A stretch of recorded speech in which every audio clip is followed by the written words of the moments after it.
જય શ્રી કૃષ્ણ ફ્રેન્ડ્સ, સ્વાગત છે તમારું અમારી યુટ્યુબ ચેનલમાં। આજે હું તમારી સાથે નેચરલ ઇન્ગ્રેડિયન્ટનો યુઝ કરીને હોમમેડ સાબુ કેવી રીતે બનાવી શકાય તેની પ્રોસેસ શેર કરીશ। નોર્મલી ઉનાળાની સિઝનમાં આપણે જ્યારે બહાર ફરતા હોઈએ તો આપણી સ્કિન ઉપર એક ટેન થઈ જાય છે અને બ્લેક ધબ્બા અને ડાઘ પડી જાય છે, જે આપણે કોઈપણ મોંઘા કેમિકલ કે સાબુ યુઝ કરીએ કે ક્રીમ યુઝ કરીએ તો તે આપણી સ્કિનને ડિટેન કરતા નથી કે ક્લીન કરતા નથી। તો ચાલો આપણે બનાવીએ હોમમેડ ઇન્ગ્રેડિયન્ટ્સનો યુઝ કરીને, નેચરલ ઇન્ગ્રેડિયન્ટ્સનો યુઝ કરીને હોમમેડ કેમિકલ ફ્રી સોપ, જે આપણને ડાઘ ધબ્બા દૂર કરવામાં હેલ્પ કરશે અને આપણી સ્કિનને ગ્લો આપશે। જો તમને મારી રેસિપી ગમતી હોય તો મારી ચેનલને લાઇક કરજો, શેર કરજો અને સબસ્ક્રાઈબ કરજો।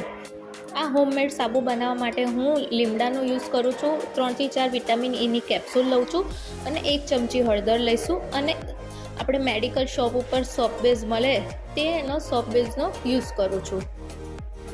તો ચાલો આપણે પ્રોસેસને શરૂ કરીએ। મેં અહીં લીમડાના પત્તાને લઈ લીધેલા છે। લીમડાને આપણે ધોઈને જ યુઝ કરવાનો છે, કારણ કે લીમડા પર રહેલી ધૂળ અને ગંદકી પાણીની મદદથી દૂર થઈ જાય। હવે તેને આપણે કાપડની મદદથી કોરો કરી લઈશું। અહીં અમુક વિડીયોમાં બધા લીમડાની પેસ્ટનો યુઝ કરે છે, પરંતુ આપણે લીમડાની પેસ્ટનો યુઝ કરીએ તો એક સાબુમાં અજીબ પ્રકારની સ્મેલ આવે છે અને તે લાંબો સમય સુધી સારા રહેતા નથી અને જલ્દીથી ખરાબ થઈ જાય છે। એમાં લીમડાનો પાવડરનો યુઝ કરવાની છું। હવે લીમડાને કાપડની મદદથી કોરો કર્યા બાદ તેને 24 કલાક ડ્રાય કરવા દેવાનો છે અને તેને મિક્સરમાં પીસીને એક પાવડર બનાવી લેવાનો છે।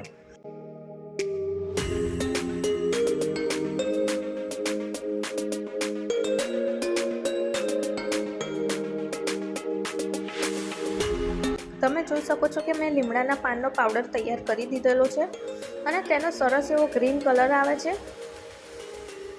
અને સ્મેલ પણ બહુ જ સરસ આવે છે। આ રેસીપીમાં હું 150 ગ્રામ જેવો સોપ બેઝનો યુઝ કરું છું। 150 ગ્રામમાંથી લગભગ 3 જેવા સાબુ તૈયાર થાય છે। તમે તમારી જરૂરિયાત મુજબ સોપ બેઝ યુઝ કરી શકો છો। તેને ચપ્પાની મદદથી નાના નાના પીસમાં કટ કરી લેવાના છે અને આ soap base normally chemical shop ઉપર કે ઓનલાઈન કોઈપણ વેબસાઇટ ઉપર મળતા હોય છે।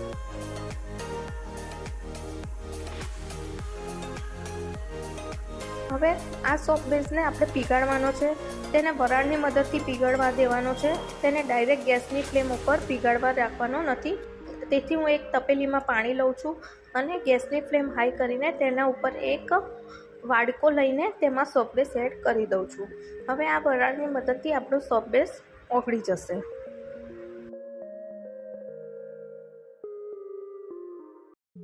આપણો સોપ બેઝ એવું સરસ એવું ઓગળી ગયું છે।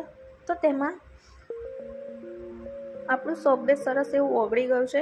હવે આપણે ગેસની ફ્લેમ બંધ કરી દેવાની છે અને ગેસની ફ્લેમ બંધ કર્યા બાદ જ તેમાં 1 ચમચી હળદર એડ કરીશું। હળદર એડ કરવાથી સોપ બેઝનો કલર લાલ થઈ જાય છે, પણ તમારે ચિંતા કરવાની જરૂર નથી।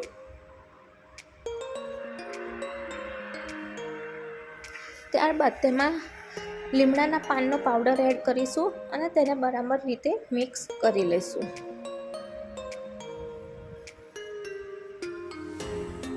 તેમાં હું 3 થી 4 વિટામિન ઈની કેપ્સ્યુલ એડ કરું છું। જો તમારી પાસે વિટામિન ઈની કેપ્સ્યુલ ના હોય તો તમે આ ટાઈમે એલોવેરાનો પણ યુઝ કરી શકો છો।